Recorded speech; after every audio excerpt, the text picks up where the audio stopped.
We're now going to look at financial statements. Financial statements are probably the most important pieces of information for external users in accounting. And there are four major financial statements in this order: income statement, retained earnings statement, balance sheet, and statement of cash flows. So we're going to cover all of these. We're going to focus more on the first three. There's a whole chapter for the last one, but I will cover it a little bit. So I know it's hard to see on this slide, but the income statement only measures income, net income, for a period of time.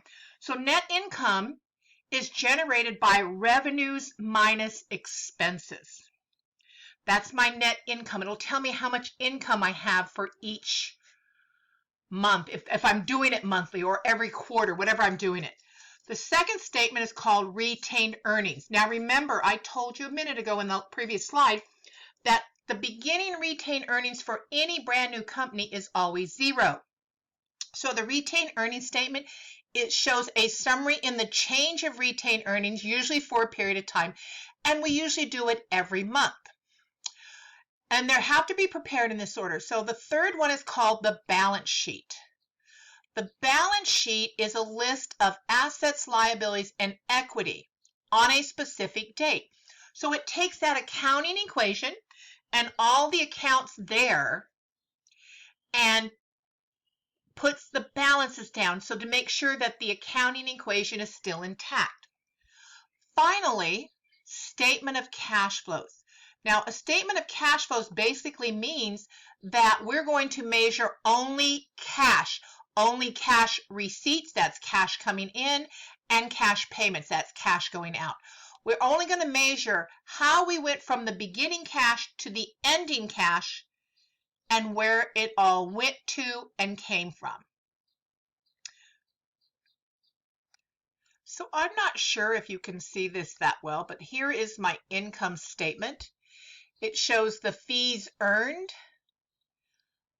of $7,500. It lists all the expenses, and expenses are always listed in highest to lowest, miscellaneous last, no matter what. Okay, so this is an income statement. And then I add up all my expenses and add up my total expenses, and I subtract it from my revenue account, and that becomes my net income. So this is a sample of an income statement. Make sure all of your income statements look like this. Statement of retained earnings. The beginning balance for a brand new company is always zero. Then I bring in my net income from above minus the dividends, and then I calculate the change in retained earnings and I add it to the beginning. So 0 plus 1,050 is going to give me an ending retained earnings at November 30th of 1,050. So that means when I do this on December, my beginning December retained earnings will be 1,050. Then we have next, we take the ending retained earnings and it goes into the balance sheet. So this is one example of a balance sheet.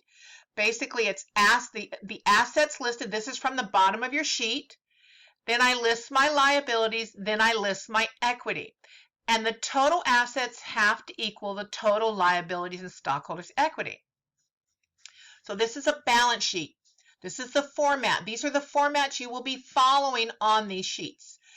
Finally, this is called the statement of cash flow. It's broken down into 3 different activities, and I'll talk about that in a little bit.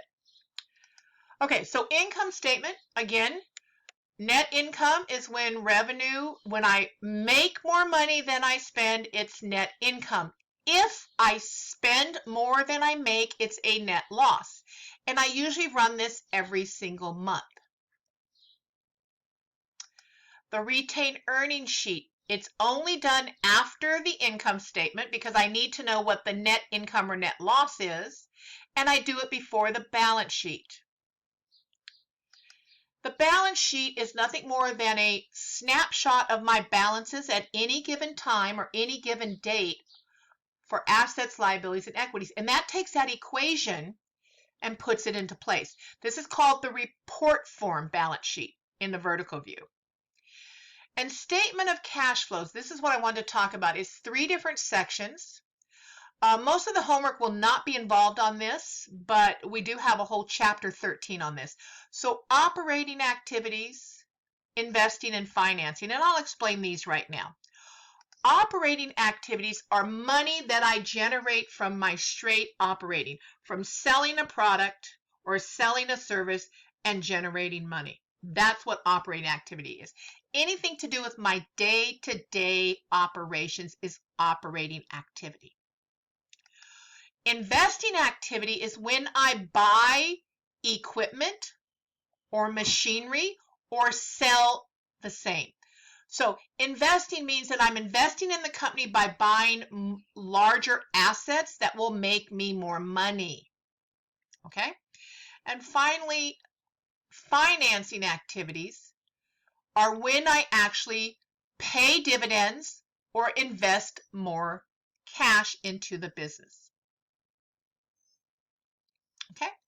So you can take a look at this. We're not going to focus much on cash flow, but there is one homework problem that you will have to do. Here's a little sheet that may actually help you.